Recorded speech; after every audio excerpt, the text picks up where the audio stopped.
Hi guys! Ayan, welcome back again to my YouTube channel. By the way guys, maraming salamat po sa walang sawang pagsubaybay sa ating pong mga reading. And kung ikaw ay bago pa lang sa ating channel, mag-subscribe na po kayo.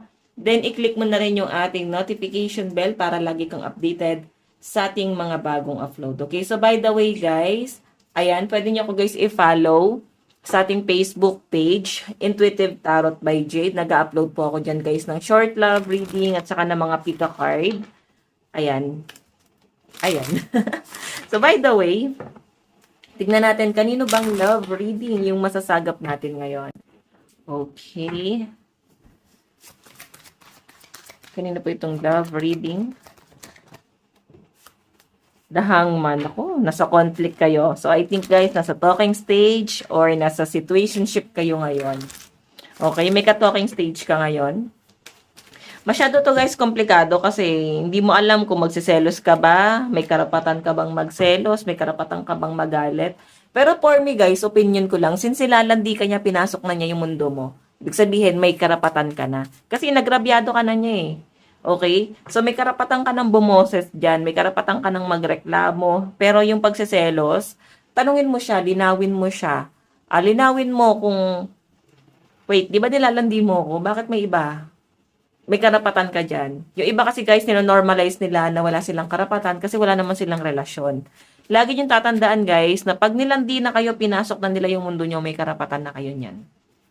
So, tignan pa natin guys, additional message.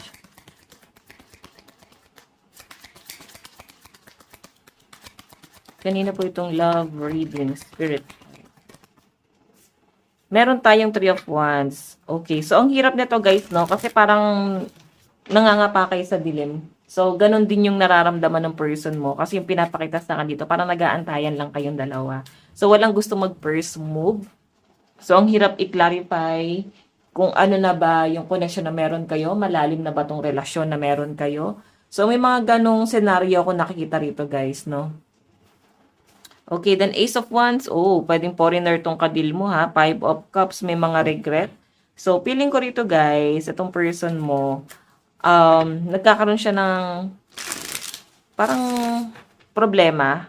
Okay, so I think hindi kayo masyado nagkakaintindihan sa language, communication. So, yon, nagkakaroon kayo guys ng madalas misunderstanding dyan sa bagay na yan. So, by the way, additional message. Meron tayong The Empress. So, guys, itong The Empress naman is abundance. Okay? So, I think yung iba sa inyo, possible na ang kinukonsider ng person mo is yung pera. So, pwedeng trabaho, pwedeng naapektuhan na ng relasyon nyo yung trabaho, no? Pwede kasi na, ayun nga, dahil nga hindi nagiging klaro ano bang relasyon meron kayo, wala ring karapatan. So, feeling ko kasi guys, nahihiya kayo parehas na mag-first move. Nahihiya kayo parehas na klaruhin ano bang relasyon meron kayo, kung malalim na ba to. Pero alam niyo guys, kailangan hindi kayo nahihiya dyan. Kailangan nagtatanong talaga kayo. Tanungan talaga dapat kayo ng person mo. Kung ano na bang sistemang meron kayo. So again, meron tayong King of Pentacles. Mabagal siya eh. Feeling ko may sinisecure dito yung person mo. Yan no. Meron siyang sinisecure. So, I guess, yung financial niya or tinitignan niya guys kung may potential ba sa relasyon nyo. Kung pang matagalan na ba tong relasyon na to. Ganun yung pinapakita sa akin dyan guys, no? Kung worth it ba na pag-aksayahan ng panahon. So, alam nyo guys, masyadong sigurista yung person mo. Kasi nga yung energy niya ay King of Pentacles. Okay, so again, tignan pa natin.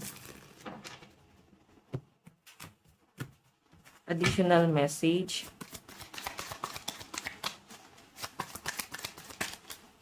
Meron tayong The Hermit. Oh. So guys, yung pinapakita sa akin, since The Hermit to, medyo nasa hermit mode si person, no? Parang hinahayaan ka lang muna dyan eh. Hinahayaan ka lang niya na hindi kayo gano'n nag-uusap. So, pwedeng yun yung nagiging frustration mo. Hindi gano'n kadalas yung pag-uusap nyo, lulubog, lilitaw, ganun yung energy. Pwedeng lulubog, lilitaw lang tong person mo, no? So, ano mangyayari? Magiging frustration mo yan. Dapat know your worth, guys. Ngayon, kung ganito lang yung kayang ibigay sa inyo ng partner mo or ng person mo, kailangan siguro umaksyon ka na. Hindi ka dapat natatakot, hindi ka dapat naduduwag dito sa relasyon na to. Kailangan may lakas ka ng loob dyan sa bagay na yan, okay? So again, tignan pa natin.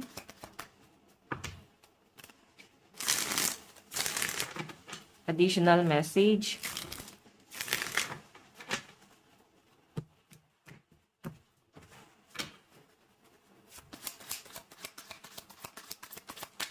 Additional message. Meron tayong 7 of Pentacles. So, ito naman guys, effort eh. So, ibig sabihin, pinapakitaan ka kasi niya ng effort. Nilalambing ka, minamahal ka naman. Pero, medyo mami-misinterpret mo yung ginagawa niya na yan. Okay? Kung ito bang ginagawa niya na to ay sincere ba siya rito? Or ginagawa niya lang to kasi ito yung gusto niyang gawin talaga sa person niya. Hindi pong may iba talaga siyang mahal. Na parang sa halip na gawin niya dun sa taong yon, ikaw yung parang nire-replace niya dun, no? Ikaw yung mas pinaglalaanan niya ng panahon, ng pagmamahal. So, ayan yung pinapakita sa akin dito. So, feeling ko, baka nasa isip mo lang yan. Okay? So, titignan natin, the hangman, kasi yun yung mga nagiging conflict nyo, no? So, parang mafe-feel mo, talaga bang itong relasyon na to ay magiging pangmatagalan? Ito bang relasyon na to? Worth it ba to? Worth it ba na mag-antay? Or may plano ba talaga siya? Tignan pa natin, guys. 7 of Pentacles. Nag-e-effort naman kasi siya, guys, kahit papano, no? Pero bigla din, guys, nawawala talaga tong person mo. Ganon siya. Kabuti ata. Okay.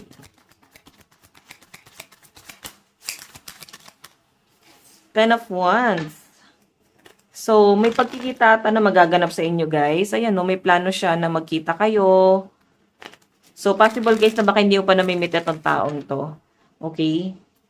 So, I think yung iba sa inyo, baka marami ka rin ina-entertain or baka ngayon mo lang naisipan mag-entertain, no? After ng mga nangyari sa buhay mo. So, baka yung iba sa inyo talaga totally naka-move on na kayo. So, ngayon, parang ready na kayo na mag-entertain. So, again, meron tayong 10 of Wands dito. May nakikita akong energy rito na parang magkikita kayo or magtatagpo yung landas nyong dalawa. So, by the way, meron tayong 2 of Pentacles. Priority. Hindi ba? Ipa-prioritize ka nitong taong to. Paghahandaan niya tong pagkikita nyo, guys. Okay. So, feeling ko hindi pa, guys, ganun kalalim yung nararamdaman nyo sa isa't isa. Or, pwedeng ikaw, kung lumalalim na, so, yun nga, pwedeng hindi mo siya makonsider na love kasi iniisip mo dito na wala kang karapatan na ma-fall sa kanya. Okay? Kasi nga, wala namang, parang hindi, wala pa kayo sa higher commitment. So, again, yung iba naman dito, guys,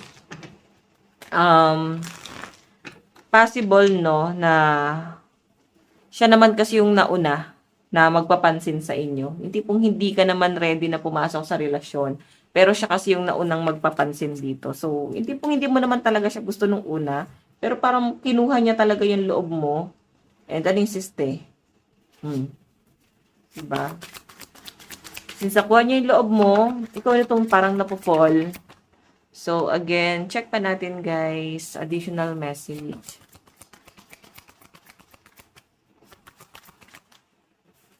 Meron tayong Knight of Swords. Ito naman, guys, Knight of Swords, realization. So, I think yung iba sa inyo, parang mas matalino ka eh. Practical ka rin, no?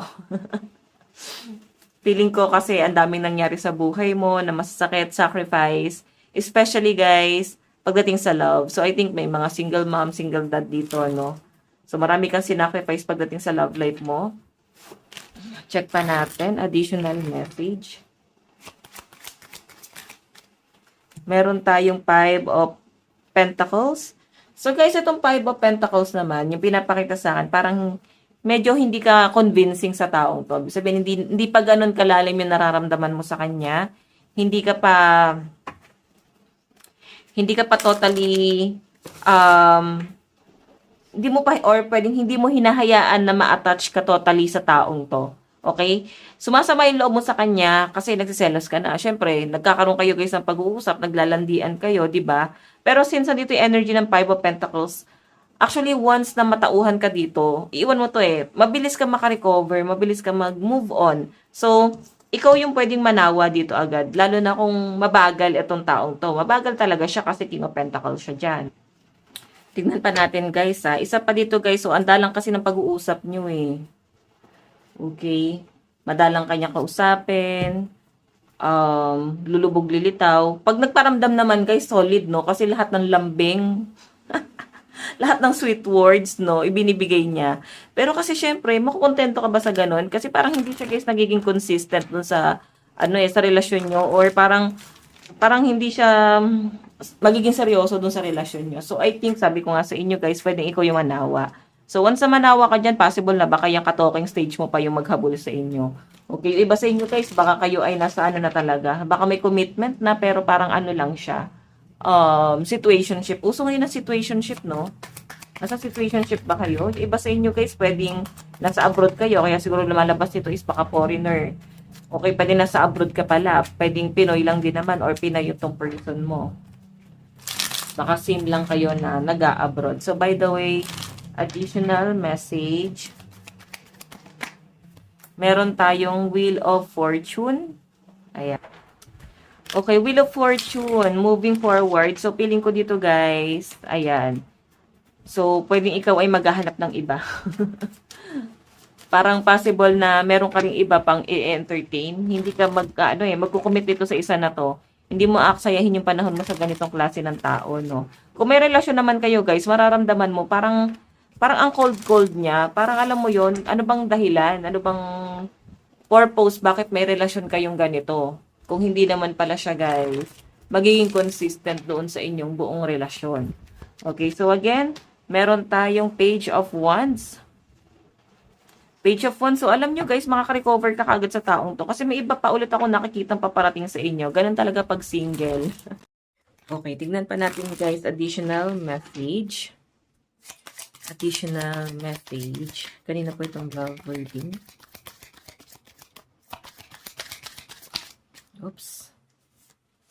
Queen of Cups. Okay, nakikita ko sa inyo guys, hindi ka hindi ka mahirap mahalin, no? Kasi sobrang simple mo lang din namang tao. Kumbaga, mabilis ka maka-appreciate ng mga maliliit na bagay. Yung asikasuhin ka nga lang eh, maliit na bagay lang yun, di ba? Yung tipong ibigay lang yung konting asikaso, konting concern, pagmamahal sa inyo guys, na-appreciate mo na yon. And I think yung iba sa inyo, mabilis kayong ma-attach, mabilis kayong ma-fall sa isang taong inaasikaso at inaalagaan talaga kayo, no? So, ayan yung nakikita ko dito. Okay, so again, check pa natin. Additional message. Like for example, guys, no, yung tipong pag sinabi mo sa group of friends mo na ito yung favorite kong pagkain, ito yung gustong-gusto ko talagang kinakain. Tapos pagka yung taong tina-target mo or merong isang nasa circle mo or friend mo, yung tipong nakaalala ng favorite food mo, tapos in another day, na i-provide niya, no, na parang, oh, ito yung favorite food ni ano, bigay nyo. So, parang, mabilis ka ma-attach sa ganon kasi, ay, may nakakaalala pala. Parang ganon, may isang tao pala na kinakabisado yung personality mo, may tao palang nag-o-observe sa inyo, tapos mararamdaman mo na parang inaasikaso ka, may konting concern sa inyo yung taong yon. Parang ganon. So, by the way, tignan pa natin. Meron tayong Two of Wands. Ayan, no? Hindi rin kayo guys talaga totally marunong mag-entertain eh. I think itong parang mushroom na to, sila talaga yung parang nangungulit sa inyo. Then hindi ka rin naman masyado nag-expect din sa tao niyan. So again guys, marami pang darating sa buhay mo. And ito nga, merong isang tao dito na ma-attach sa iyo, si Page of Wands. Medyo mas bata sa inyo guys. Wheel of Fortune, moving forward. I think itong taong to nagmo-move on. Like, baka nakaka-break lang. Then, na-attach din siya sa inyo. Doon sa personality na meron ka. Sobra yung attachment sa inyo na tong taong to. Okay, siguro yung pagiging practical mo, yung pagiging wise mo pagdating sa pera, alam mo yon, feeling ko na-attract sa inyo yung taong yon, no? Hindi naman dahil parang gusto kanyang perahan. Ang galing lang ng diskarte mo. Yung tipong hindi siya na-attract dun sa pera mo eh. Feeling ko dun sa diskarte mo. Yung tipong pagiging positive mo sa isang bagay, yung kaya mong mag-survive.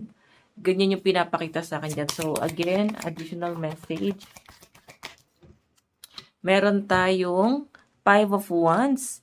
So, ayun, ikaw ay parang peacemaker din kung bakit ma-attract sa inyo tong taong to. Actually, marami kang na-attract.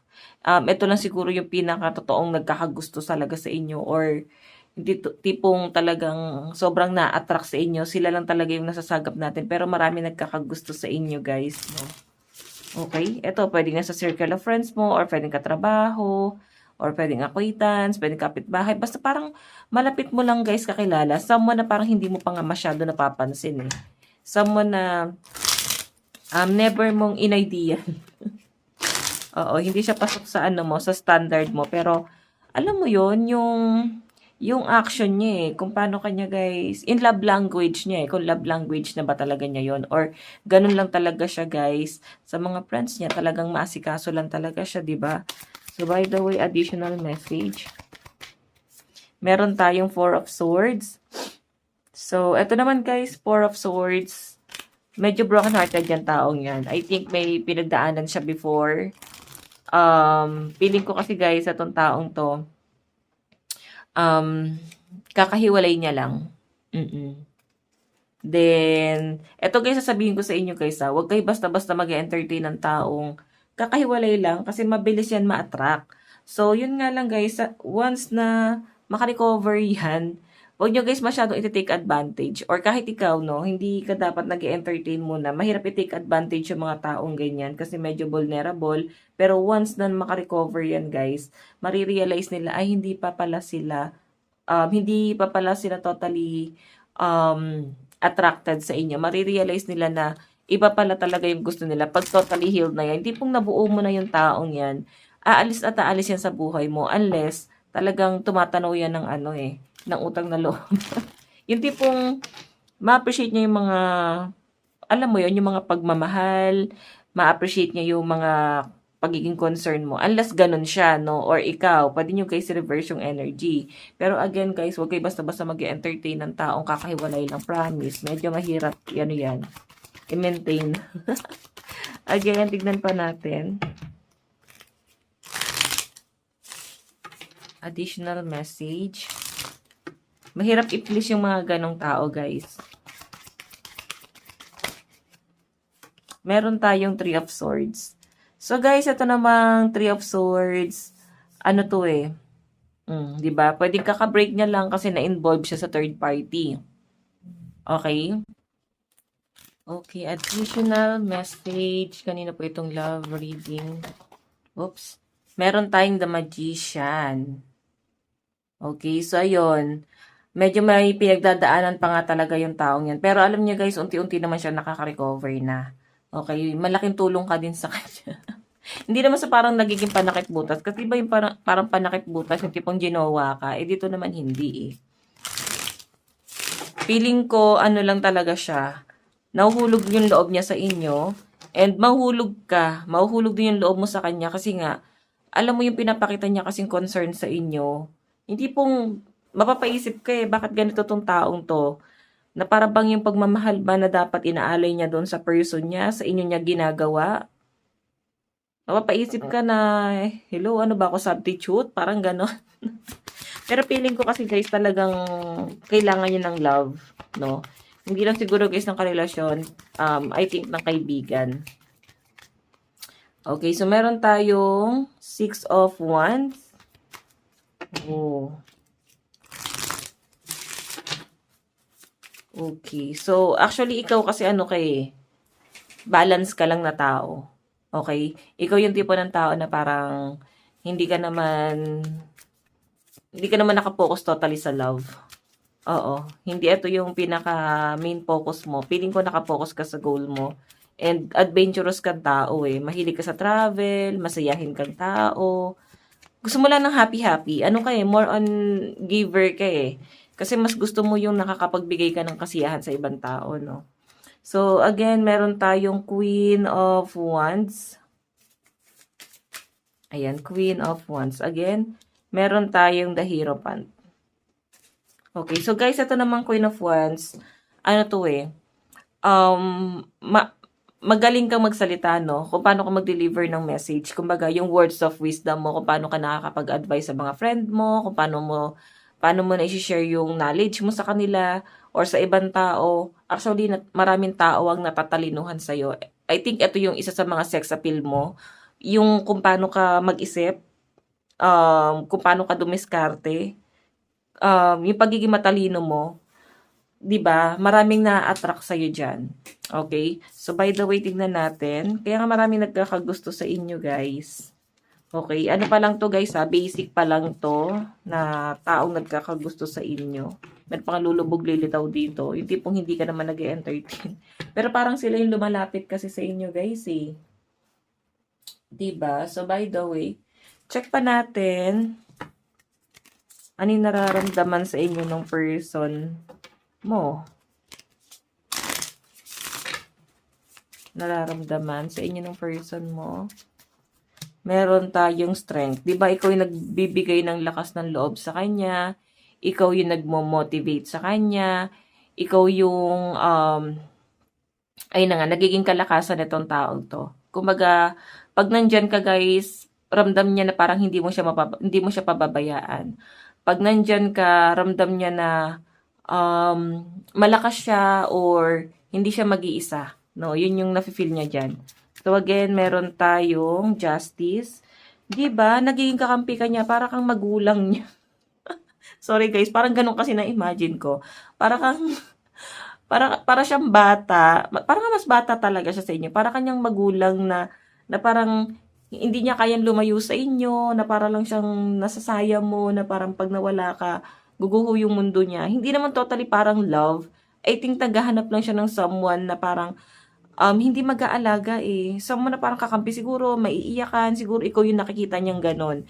Then hindi niya pa alam na love na pala tong nararamdaman niya. Ang akala niya guys, naghahanap lang siya ng kakampi, naghahanap lang siya ng taong kakalinga sa kanya. Diba?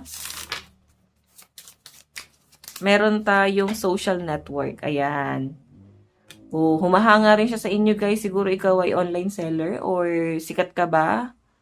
Lagi ka niya napapanood. Baka madalas ka nagla-live. So ano ka ba? Influencer? Ayan. O iba sa inyo guys, pwedeng ganyan kanya nakakita. Pwedeng siya lang ang nakakita nun. Na ikaw ay malaking influensya sa lahat, no? So, ayan. Yung nararamdaman niya sa inyo guys, para siyang bata na parang, mami, wag mo akong iwan. Parang ganyan. Hahabol sa inyo. Pag nawala ka, iiyak. Pero hindi niya pa alam na love yung nararamdaman niya. Ang akala niya lang, kailangan niya lang ng kakampi. Kasi, ikaw yung nandoon. Ikaw yung nandiyan na nasasandalan niya, naiyakan niya. BFF mo ba to? So, again, tignan natin. Paano ka nakikita nitong taong to? 'Di ba? Ending and new beginning. Kinakaya mo kasi lahat eh. Yung tipong hindi ka basta-basta mapapabagsak, ganun kanya nakikita. Ikaw yung tipo ng tao na hindi ka basta-basta sumusuko sa buhay. Yung tipong hindi ka nawawalan ng hindi ka naubusan ng diskarte sa buhay. Ilang beses ka na lumagapak, ang dami na nangyaring conflict, pero nalalampasan mo, no? Napakatatag mo, ganun kanya nakikita. So, by the way, meron tayong the world. Okay, so ayan. Siguro nakita kanya na someone na happy-go-lucky, yung tipong hindi mahirap paligayahin. Napakasimple mo lang, kahit madali mo naman nakukuha yung mga bagay na gusto mo kunin. Kumaga, mabilis ka lang guys maging masaya. Ganon. Meron tayong social network. So, ayun na nga. Pwedeng baka nagla-live ka sa social media, nag-streamer ka ba, vlogger ka ba, influencer ka ba, o iba sa inyo guys, pwedeng marami kang binibenta online, madalas kanyang pinanonood, or baka na humahanga siya sa diskarte mo kasi talagang marami kang diskarte. Ayan. So, by the way, check pa natin ano yung gagawin niya sa relasyon nyo, sa connection nyo. by the way. Meron tayong travel. Ayan, no? Meron siyang, mukhang meron siyang pinaghahandaang travel. Oo. And nakikita ko rin dito, guys, na parang sobrang excited itong taong to.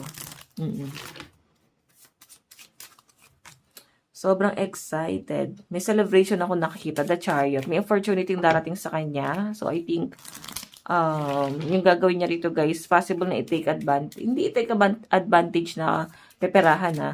Yung tipong siguro, ito-take advantage niya or sasamantalahin niya yung pagkakataon na parang feeling niya masyado kang vulnerable at pwede kang mahulog sa kanya. Kasi sa totoo lang, siya yung unang nahuhulog.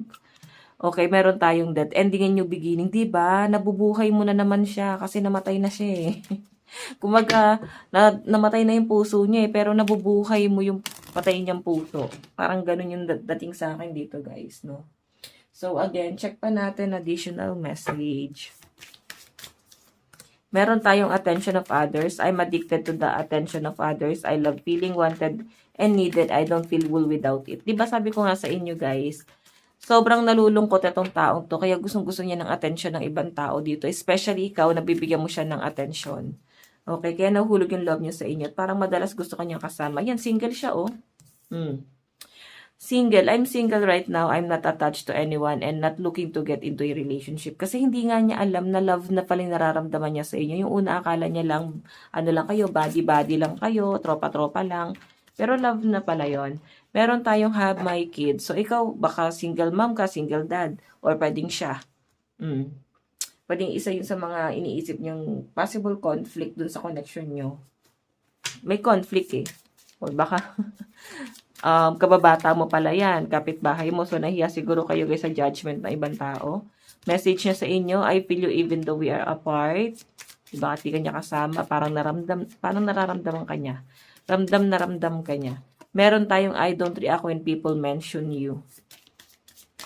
Diba? Madalas natutokso ka sa taong to eh. Meron tayo we need to let each other go. So, ayun, kailangan nyo daw munang i-let go yung isa't isa kasi nga may mga tukso sa paligid nyo at yun yung parang nahihiya siya. Okay, tignan natin yung zodiac sign. Meron tayong Cancer, Gemini, Aries, Virgo, Leo, and Taurus. Cancer, Aries, Virgo, Leo, Sagittarius, and Scorpio energy. Last one. Scorpio, Sagittarius, Libra, Aquarius, Pisces, and Capricorn energy. Okay. So, again, check pa natin.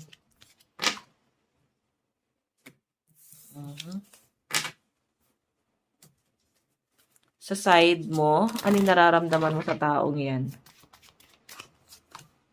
Rival. Makasot pusa kayo, no? Yung tipong, hindi talaga kayo magkasundo nito. Yung tipong, siguro, nakikita mo siyang someone na parang kalaban mo. Kaibigan mo tong taong to, or kakilala mo to, or pwedeng di mo siya talaga totally makakasundo, or unang kita mo pa lang sa kanya, kumukulo na yung dugo mo sa kanya. Pero, yun nga, yung simpleng